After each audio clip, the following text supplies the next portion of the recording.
ಎಲ್ಲರಿಗೂ ನಮಸ್ಕಾರ ವೀಕ್ಷಕರೇ. ಇಂದು ಫೆಬ್ರವರಿ 7ನೇ ತಾರೀಕು ಬಹಳ ವಿಶೇಷವಾಗಿರುವಂತಹ ಶುಭ ಶುಕ್ರವಾರ. ಇಂದಿನಿಂದ 2045 ವರ್ಷಗಳವರೆಗೂ ಕೂಡ ಈ ಕೆಲವೊಂದು ರಾಶಿಯವರಿಗೆ ಅದೃಷ್ಟದ ಸುರಿಮಳೆ ಸುರಿಯುತ್ತದೆ, ಅದೃಷ್ಟ ವಜ್ರದಂತೆ ಹೊಳೆಯುತ್ತದೆ ಎಂದು ಹೇಳಬಹುದು. ಹಾಗಾದರೆ ಯಾವೆಲ್ಲ ರಾಶಿಯವರಿಗೆ ಯಾವೆಲ್ಲ ರೀತಿಯ ಲಾಭ ಹಾಗೂ ಅದೃಷ್ಟಗಳು ದೊರೆಯುತ್ತದೆ ಎಂದು ತಿಳಿದುಕೊಳ್ಳೋಣ. ಅದಕ್ಕೂ ಮುನ್ನ ನೀವು ಕೂಡ ಕುಬೇರ ದೇವರ ಭಕ್ತರಾಗಿದ್ದಲ್ಲಿ ಈ ವಿಡಿಯೋಗೆ ಒಂದು ಲೈಕ್ ಕೊಟ್ಟು ತಪ್ಪದೇ ನಮ್ಮ ಚಾನಲ್ನ ಸಬ್ಸ್ಕ್ರೈಬ್ ಮಾಡಿ, ಹಾಗೆ ಪಕ್ಕದಲ್ಲಿ ಇರುವಂಥ ಬೆಲ್ ಐಕನ್ನ ಪ್ರೆಸ್ ಮಾಡಿ.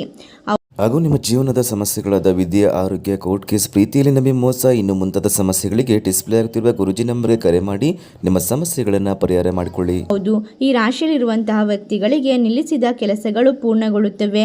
ಈ ರಾಶಿಯಲ್ಲಿರುವಂತಹ ವ್ಯಕ್ತಿಗಳು ಮಕ್ಕಳ ಭವಿಷ್ಯದತ್ತ ಹೆಚ್ಚು ಗಮನವನ್ನು ಹರಿಸಬೇಕಾಗುತ್ತದೆ. ಈ ರಾಶಿಯಲ್ಲಿರುವಂತಹವರಿಗೆ ಶುಭ ಫಲಗಳು ಕಾದಿರುತ್ತದೆ. ಇನ್ನು ಕೆಲವೊಂದು ರಾಶಿಗಳಿಗೆ ಸವಾಲಿನ ದಿನಗಳು ಎದುರಾಗುತ್ತದೆ. ಈ ರಾಶಿಯಲ್ಲಿರುವಂತಹ ವ್ಯಕ್ತಿಗಳಿಗೆ ನಿಲ್ಲಿಸಿದ ಕೆಲಸಗಳು ಸಂಪೂರ್ಣವಾಗುತ್ತದೆ. ಪ್ರತಿಯೊಂದು ರಾಶಿಗೂ ಅದರದ್ದೇ ಆದ ಅಧಿಪತಿಗಳು ಇದ್ದೇ ಇರುತ್ತಾರೆ. ಈ ರಾಶಿಯವರು ಹೊಸ ಹೊಸ ಯೋಜನೆಗಳನ್ನು ರೂಪಿಸಿಕೊಳ್ಳುತ್ತಾರೆ. ಹೂಡಿಕೆಗಳಿಗೆ ಉತ್ತಮ ಸಮಯವಲ್ಲ. ಮುಖ್ಯಸ್ಥರೊಂದಿಗೆ ಸಮಾಲೋಚನೆಯನ್ನ ಮಾಡುತ್ತೀರಾ. ಕಲ್ಪನೆಗಳು ವಾಸ್ತವವಾಗುತ್ತದೆ. ಒಂದು ಮಾಹಿತಿ ಸಮಾಧಾನವನ್ನು ತರುತ್ತದೆ. ಕೆಲವರಿಗೆ ಎಲ್ಲ ರೀತಿಯ ಕೆಲಸಗಳು ನಿರ್ಭಯವಾಗಿ ಮುಂದುವರಿಯುತ್ತದೆ. ಕೆಲಸಗಳು ಸ್ಥಿರವಾಗಿ ಸಂಪೂರ್ಣಗೊಳ್ಳುತ್ತದೆ. ದೂರದೃಷ್ಟಿಯಿಂದ ತೆಗೆದುಕೊಂಡ ನಿರ್ಧಾರವು ಫಲ ನೀಡುತ್ತದೆ. ಹೊಸ ಸಂಪರ್ಕಗಳು ಬಲಗೊಳ್ಳುವ ಸಾಧ್ಯತೆ ಇದ್ದು ವಿವಾಹ ಪ್ರಯತ್ನಗಳು ಯಶಸ್ವಿಯಾಗಿ ಸಾಗುತ್ತದೆ. ವಿವಾದಗಳು ಪರಿಹಾರದತ್ತ ಸಾಗುತ್ತವೆ.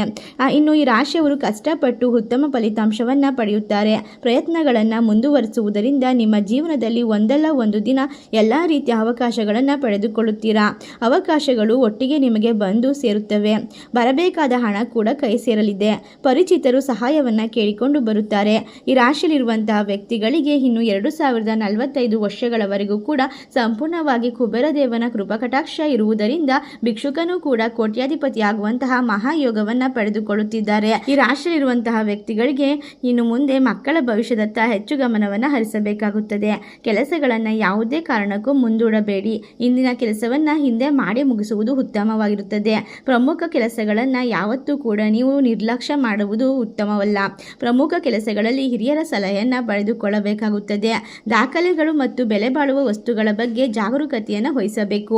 ನಿಮಗೆ ಗ್ರಹಗತಿಗಳು ಉತ್ತಮವಾಗಿರುವುದರಿಂದ ನಿಮ್ಮ ಗುರಿಗಳನ್ನು ಸಾಧಿಸಲು ನೀವು ದಣಿವಿಲ್ಲದೆ ಕೆಲಸವನ್ನು ಮಾಡುತ್ತೀರಾ. ಕಠಿಣ ಪರಿಶ್ರಮಕ್ಕೆ ತಕ್ಕ ಪ್ರತಿಫಲ ಸಿಗುತ್ತದೆ. ಸಂಪತ್ತು ಮತ್ತು ಆರಾಮದಾಯಕವಾದ ವಾಹನಗಳನ್ನು ಗಳಿಸುವಿರಿ. ಇನ್ನು ನಿಮಗೆ ಕೆಲಸಗಳಲ್ಲಿ ಪೂರ್ಣ ಪ್ರಮಾಣದ ಒಂದು ಯಶಸ್ಸು ಗಳಿಸಿಕೊಳ್ಳಲು ಸಾಧ್ಯವಾಗುತ್ತದೆ. ಈ ಒಂದು ಸಮಯದಲ್ಲಿ ನಿಮಗೆ ಕುಬೇರ ದೇವನ ಆಶೀರ್ವಾದ ಇರುವುದರಿಂದ ಎಲ್ಲ ರೀತಿಯ ಮನಸ್ತಾಪಗಳು ದೂರವಾಗುತ್ತದೆ. ಇನ್ನು ಒತ್ತಡಗಳು ಮತ್ತು ಎಲ್ಲ ರೀತಿಯ ತೊಂದರೆಗಳಿಂದ ದೂರವಾಗುವ ಸಾಧ್ಯತೆ ಇದ್ದು ಮಕ್ಕಳ ಶಿಕ್ಷಣದತ್ತ ಹೆಚ್ಚಿನ ಗಮನವನ್ನು ಹರಿಸುತ್ತೀರಾ. ನಿಮ್ಮ ಸಂಗಾತಿಯಿಂದ ಉತ್ತಮವಾದ ಒಂದು ಬೆಂಬಲ ಸಿಗುವ ಸಾಧ್ಯತೆ ಇದ್ದು ವ್ಯವಹಾರಗಳಲ್ಲಿ ನೀವು ಬ್ಯುಸಿ ಆಗ್ತೀರಾ. ಅತಿಯಾದ ಕೆಲಸ ಮತ್ತು ವಿಶ್ರಾಂತಿಯ ಕೊರತೆ ಇರುತ್ತದೆ. ಇದರಿಂದಾಗಿ ಆರೋಗ್ಯದ ಪರಿಸ್ಥಿತಿ ಸ್ವಲ್ಪ ಹದಗೆಡಬಹುದು. ನಿಮ್ಮ ಆರೋಗ್ಯದ ಮೇಲೆ ಹೆಚ್ಚಿನ ಗಮನವನ್ನು ಹರಿಸುವುದು ಉತ್ತಮವಾಗಿರುತ್ತದೆ. ನಿಮ್ಮ ಧೈರ್ಯವೇ ನಿಮಗೆ ದೊಡ್ಡ ಸಾಧನ ಇದ್ದಂತೆ. ಎಲ್ಲ ರೀತಿಯ ಕೆಲಸದಲ್ಲೂ ಧೈರ್ಯವಾಗಿ ಮುಂದೆ ಹೋಗುವುದು ಉತ್ತಮ. ಆರ್ಥಿಕವಾಗಿ ಬಲಗೊಳ್ಳುತ್ತೀರಾ. ಖರ್ಚುಗಳ ಮೇಲೆ ನಿಯಂತ್ರಣವನ್ನು ಇಟ್ಟುಕೊಳ್ಳಬೇಕು.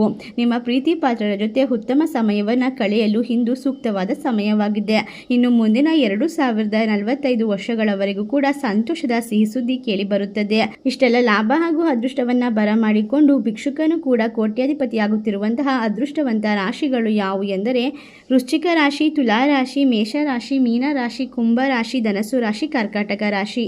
ಈ ರಾಶಿಗಳಲ್ಲಿ ನಿಮ್ಮ ರಾಶಿ ಇದ್ದರೂ ಇಲ್ಲದಿದ್ದರೂ ಭಕ್ತಿಯಿಂದ ಓಂ ಕುಬೇರ ದೇವಾಯ ನಮಃ ಎಂದು ಕಮೆಂಟ್ ಮಾಡಿ, ವಿಡಿಯೋಗೆ ಒಂದು ಲೈಕ್ ಕೊಟ್ಟು ಎಲ್ಲ ಕಡೆ ಶೇರ್ ಮಾಡಿ.